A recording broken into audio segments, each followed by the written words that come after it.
Hey everybody, welcome. Oh my gosh, can you believe it's Christmas already? It's crazy, I know. And so before we end 2019, we've got to get one more live stream in there. And I'm so glad it's going to be with Heidi DeWiggin, who is with Harvest Compassion Centers here in the Valley in Arizona, in case you're watching from afar. And so I'm just excited to talk with her. I feel like I've got a new friend.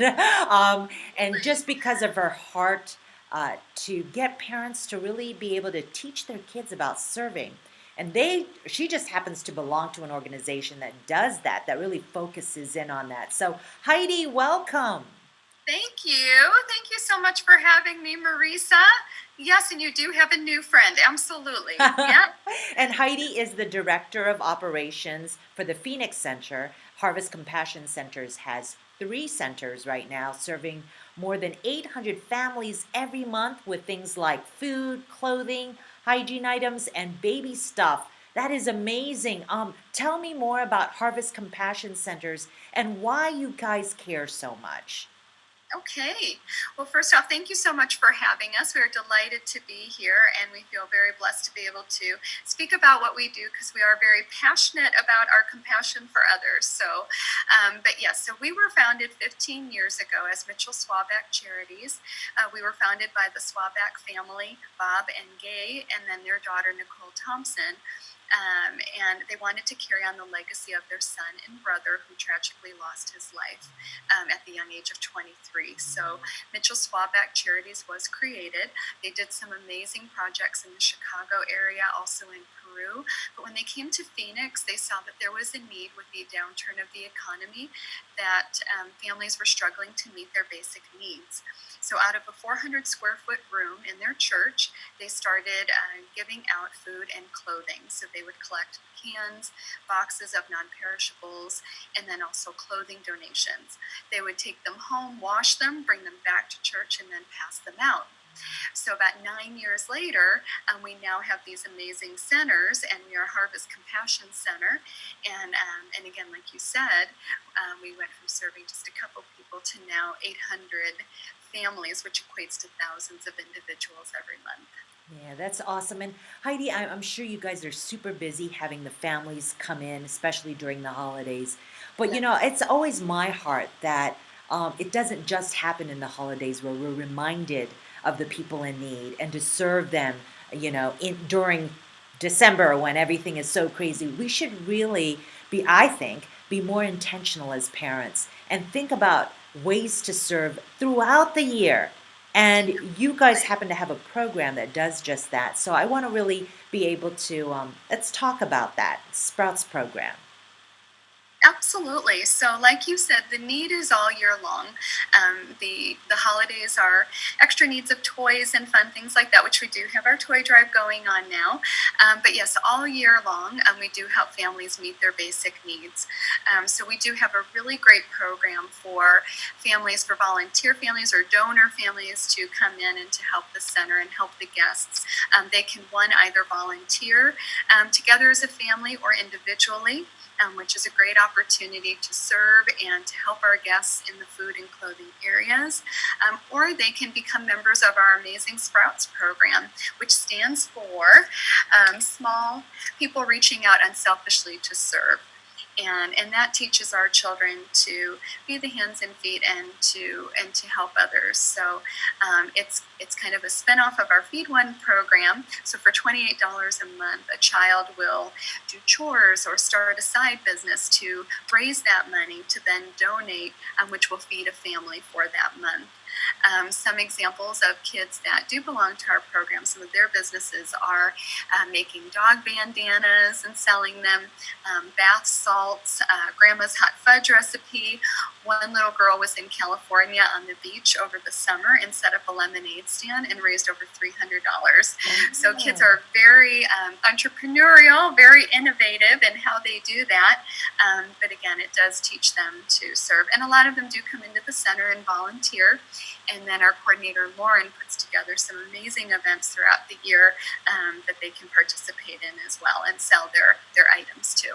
That's what I love about Harvest Compassion Centers is it's not just an organization that actually provides for the community and the needy in the community, but also it gives us an ability to, as parents, to be able to um, partner with you guys and helping our kids come alongside our kids and help them to serve and give, because we would just become a culture where everything is kind of inward because of technology and social media, and there's just so many distractions that we really need to get back to the basics, and that's to serve and to give and to teach that to our kids. So your thoughts on that? Right. So a lot in our society, and I have two teenagers, 15 and 19, so, and they come into the center to help. But right, in that world is, like you said, social media, and it's so much concentration on myself, me. How do I look Mhm. to others? What am I doing? What can I put on my story? Or even just, in more affluent areas, what do I have? What am I wearing? What's this label? What is the newest gadget or phone? Or so to really just kind of stop, for just a moment and really reflect on that, and to say to our children, it is not just about us, it is about others. And many, many others do not live the way that you live or have the things that you have. Where you come home to a warm home, like put your bed on put your head on a safe pillow, at night. We those are luxuries that quite a few people that we see do not have. So we want to teach our children to think beyond themselves, to think beyond, just what's out there in society today, and to look around and see how can we help, how can we give back. And when we are so blessed to have our needs met each day, warm homes, food in our pantry, food in the fridge, a car to take us places, these are things that quite a few people do not have. So how can we help them and reach out, and also let these people know that we care and they're not forgotten, and there are places that can help them. That is right. Um, well, both our children are now 21 and 22, but I remember as young as 5 and 4, we started serving the homeless in our nearby community. And I remember my son got really scared the first time, and just Yeah, not an environment that he was used to. But I wasn't, I was glad that he was crying, and glad that we were there. And then we made it just once a month, that one time a month where we think about others, and I was really intentional, and I'm proud to say that it's split off into different groups now, hmm and it's so awesome that we've just multiplied, because we started right, asking our friends to help us, and then they started asking their friends, and it's right, multiplying. And I know that that's the same with your Sprouts program. It seems to be absolutely. growing more and more, so that people really Right, desire to do this. They just don't have a place that they can go, and you guys are providing right. that. Right. That's what I feel most proud of for our organization. The hard work of our executive director Nicole Thompson, all the amazing programs that she set up, along with her parents, our founders, the three of them. Her husband is a director. So it really there's such wonderful examples of that, and they provide the platform for us to do that type of work. So we have these centers where we do a multitude of things. So we open our doors, volunteers will come in to help, and that in turn helps them. We hear a lot of their stories and struggles they're going through, but helping our guests really made them feel better and gave them a glimpse of hope. Families coming in to serve, being able to teach our children, and to work directly with these guests, and to say, that person needs help, and we went and we helped them today, and we let them know that we care. That's great. And we see kids that have birthday parties, and rather than receive gifts, they receive cans of food or diapers or shoes or toys for other children, and they come in and they deliver them themselves, and see exactly right where those products will go, for guests in need. So I love that. And then, of course, our doors being open to the public to help, whomever feels they need their basic needs. So for a lot of different reasons, we're here. A lot of different reasons we're helping, and I'm blessed to just be a part of that each day, That's for awesome. sure.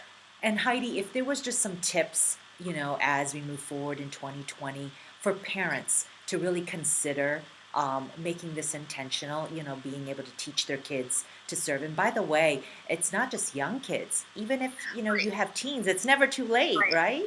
Absolutely, never too late. Yeah, so our minimum age, if families are interested in volunteering, is 5. From 5 to 12, they would need to be accompanied by a parent, but 13 on up, they can come in individually. But I would say, as a parent myself, my goal for next year would be to come in and see firsthand and work firsthand with these people. I think it's wonderful that we can sit and talk to our kids about it, but when you have a nearby place that you can go to and actually do it and show your children and be an example, and do it together too as a family, I think that is such a great thing. And it really strengthens the family bond, to say, we care about each other, but we also care for others. And I think that's really important, for us, that in a busy world where it's day to day, things to do and get done and emails and texts, but to stop and say, it's not about me, it's not about our family and just what we have going on our agenda, and it's about others, and to reach out beyond that. And again, I just think it's so wonderful to have a place, to come and be able to do that firsthand. Exactly. Heidi, I was just reading not too long ago, but like within the last couple of weeks, this study that said um, the marriages that pray together, where they're praying together and even as a family, and also families who are serving together are more likely to be happy. Like it was a Mhm. joy thing, that they're just happier. Right, And I just think that God really designed us to be able to not just serve ourselves, but to extend that, right. beyond ourselves. And that's where we get I think that's where the true riches lie. Absolutely. Yes, that's success. That's happiness, that's success, not based on items or things, but it's a feeling. It's an act that is beyond yourself, that is, giving to others, and that's the most fulfilling, rewarding thing. And when we do, before we open our shifts, we're open 3 days a week, and we always will huddle together as volunteers, and then we say a morning prayer before we start. And it always is just that feeling of being God's hands and feet, and Mhm. being able to shine His light, shine His love, to others, to reach beyond ourselves, to make an impact, give someone who is down a glimpse of hope. I mean, we hear, just because we offer prayer, because we are faith based, we hear the most amazing stories from our clients, and or guests, I should say, and it puts life in perspective. So just when you think, oh gosh, this is going wrong, or this is a challenge, or I'm walking, this journey now, when you hear these other stories and what people are going through, it's just, it just is remarkable. It really puts life in perspective. So to be able to teach that to your child and to say, did you hear that? I often share those stories with my own children.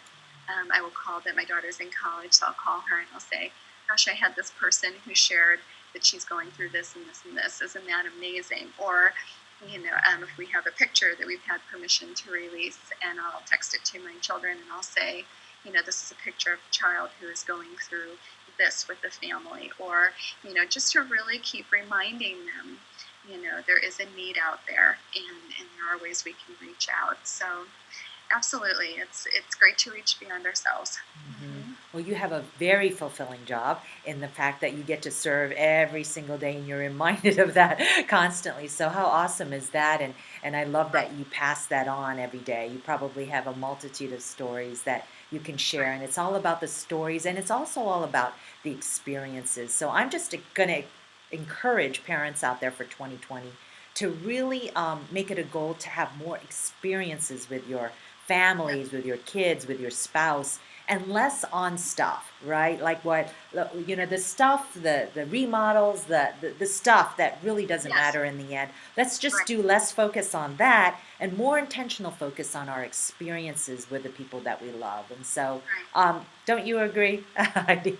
Totally agree. And goodness, what? How can we? It's almost like, how can we do good? Yeah. And how can we be good? And how can we shine His light, and show others we care? And I will just say too, another thing, Marissa, that was so um, eye opening for me when I began here was our homeless population, and just seeing how these people coming in, you can tell no one had spoken to them in a while, or just to reach out and shake their hand, or it just is. We have this guest who comes in. I'll give an anonymous name, Tom, and he comes in. And when I first met him, he was so humble and shy, and even in his body language, it was more like crouched down. And I remember talking to him, and he could just about smile. I think he was embarrassed about his teeth and things. And so I've gotten to know Tom now for quite a while, and he's so funny. He's gone from hardly speaking to shaking my hand to now giving me hugs. And then just for the first time last Friday, he came by for another blanket and some gloves. He was so cold. And as he was leaving, he said, "Okay, I'll see you soon. Love ya." And I mean, and that was, and I just got, and it tears me up, and it just gave me goosebumps. It gave me, tears in my eyes, because I thought, he knows he's cared for. He knows he can come here and someone will care for him. And it seems like such a simple thing when we have an abundance of it with family and friends. But for some, it isn't. There isn't even contact or interaction. So, to be able to be that, to have that opportunity, I think is just amazing. Absolutely. It's a gift. You're so right. It reminds me of a story. Let me share. We were feeding the homeless for a while, but there came a point because serving was really not one of my stronger suits. It was more of encouragement and speaking and the relationship. So when Oh, I got enough people, I said, "Hey, you guys serve. I'm gonna go sit at the table with these guys, with our guests." I always called them our guests as well, and so I would sit and talk with them because you're absolutely right, Heidi. Most of those people, I mean, first they come off, they don't even, they're not even really friendly too much. But I realized that you got to break down that barrier. No one's spoken to them. It's not because they're mean or they don't want to talk, but you really have to initiate it and you have to stay on it. And I remember I would just sit at the table and just ask them very, simple stuff. And then all of a sudden, deeper conversations. And then one will tend to gravitate and go even deeper, and then you end up, I take them aside and I pray with them, and those conversations, it's like the greatest gift to them, and then to you for being able to listen to their stories and realize, like, exactly what you said. Oh my gosh, I have nothing to complain about. And so sometimes the greatest gift is really just having a lending ear, is listening to people who want to be heard. And so it's coupled with the serving, right? Serving is great, but then also just listening to them. And I see that that's what happened with your friend Tom. Um, yeah. and it just, wow, you can't help but just say, oh my gosh, that was so simple. Okay, I'm going to do this again next month. And so, Absolutely. It makes you want to keep going and going, and it gives me a mhm, very different perspective when I see homeless on the streets. And I think of him, and they are people, that's and they right. are not to be judged.